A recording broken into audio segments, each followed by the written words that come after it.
Good afternoon, everyone. In today's video, we are looking at Tropical Storm Bret, a newly formed Tropical Depression 4 in the Atlantic, which is expected to form into our third named storm of the season, Tropical Storm Cindy. Now, looking at the satellite imagery here for Tropical Storm Bret, early this afternoon, we do have quite a bit of thunderstorm activity happening near the center right now. Lots of low-level cloud cover associated with this.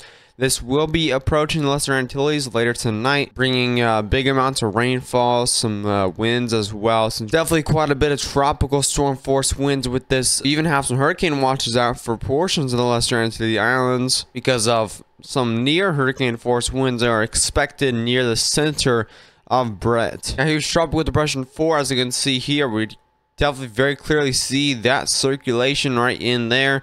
You can see the thunderstorms that are popping up right over the center. Definitely very well presented tropical depression as of right now, as this is continuing to make its way westward, eventually making a northwestern turn towards kind of just in between Bermuda and the Bahamas. Now here's a 7-day graphical tropical weather outlook from the National Hurricane Center. Tropical Storm Bret currently is east of the Lesser Antilles by several miles, with maximum sustained winds of 65 miles per hour. A minimum central pressure of 1002 millibars. It is located at 13.4 north, 58.9 west.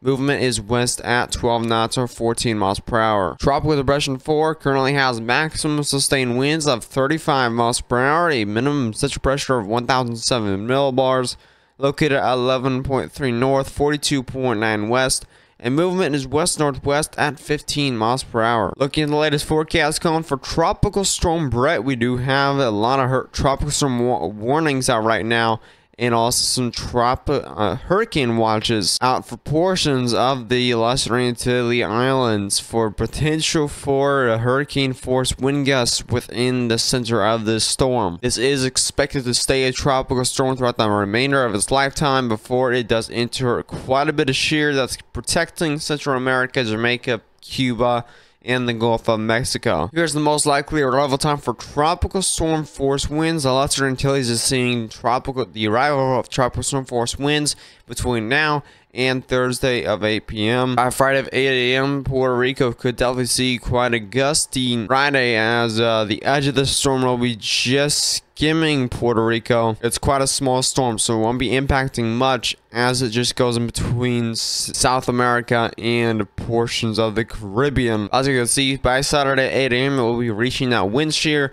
which will pretty much disintegrate by then, by the time it does reach areas of Central America. Now, looking at Tropical Depression 4, as you can see, the National Hurricane Center is expecting this to form into a named tropical storm anytime now, as it is continuing to get a lot more organized here. By 8 p.m. on Saturday, you can see there it gets closer to the northern portions of the Lesser Antilles near the U.S. Virgin Islands. I don't expect many impacts at all for the Lesser Antilles from this, but it does make a close call towards the Caribbean, so I definitely get why people might be worried about Tropical Depression 4. By 8 a.m. on Tuesday, National Hurricane Center is already expecting this to weaken down into a tropical depression, so this won't be a major storm or anything, but definitely it's quite active here for the middle part of June. So I definitely expect to see some storms in July as well as we end off June. Here's the latest spaghetti models for Tropical Storm Bret. As you can see right now, a lot of these models are agreeing that this will be pretty much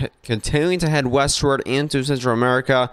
By here, it's going to be a tropical depression, and by here, I think it's going to be a subtropical storm. It's going to be a very weak low pressure system by the time it does reach Central America, mainly bringing rainfall threat to Central America. Areas of Honduras, Nicaragua, Belize will be seeing definitely a substantial amount of rainfall from Tropical Storm Bret. But then again, we're going to have a lot of shear across this area, so it's going to be having a hard time reaching the area of Central America. And looking at model intensity guidance, you can very well see here the effect of the shear. It's gonna go from here and not strengthen anymore as it heads westward into this wind shear. It's just gonna weaken down here into below a tropical storm by hour 72. Looking at Tropical Depression 4 model track guidance, spaghetti models, as you can see, most of these align with the cone of uncertainty, curving up into the Atlantic right near Bermuda, where Bermuda might see a tropical depression from this. We do have some models that don't curve up until later on. I won't be concerned at all for US impact from this. And if this somehow does make it up into the United States, this won't be anything major at all. Again, it is just middle of June. If this does make it up to the US, it'll likely impact the East Coast with mainly some heavy winds and rainfall, but nothing really serious at all. But as of right now, that cone is going to stay just curving up into kind of a fish storm,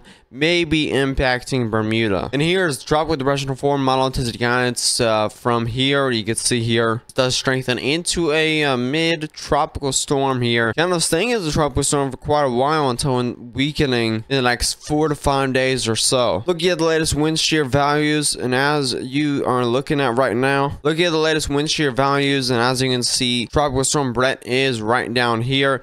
All of these red contours you're seeing, these are unfavorable amounts of wind shear. So you have a big old blob of wind shear that Bret is going to be entering with, including 50 knots of wind shear, which is going to absolutely tear it apart. It's not going to make it far here in the Caribbean. Even have some wind shear hitting the northward part of it now with about 30 knots of wind shear. So quite a bit of wind shear already hitting it.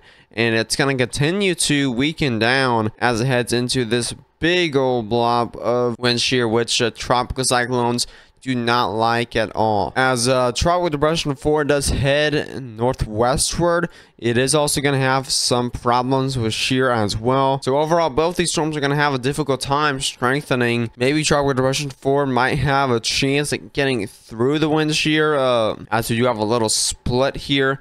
But really, it's going to have a little bit of a wind shear to make it through before strengthening into a stronger tropical storm. And you can really see it here on shear tendency where all of this shear is located. We have a big area of wind shear that is just north of the main development region. And we have a big old blob of wind shear that is pretty much protecting the Caribbean from any strong tropical cyclones throughout the rest of June. If you did enjoy the update on Bret and upcoming tropical storm Cindy, be sure to subscribe to the channel if you are new to post notifications. You won't miss a single upload live stream on tropical storm Bret or Cindy. As always, I'll see you in the next one. Stay safe.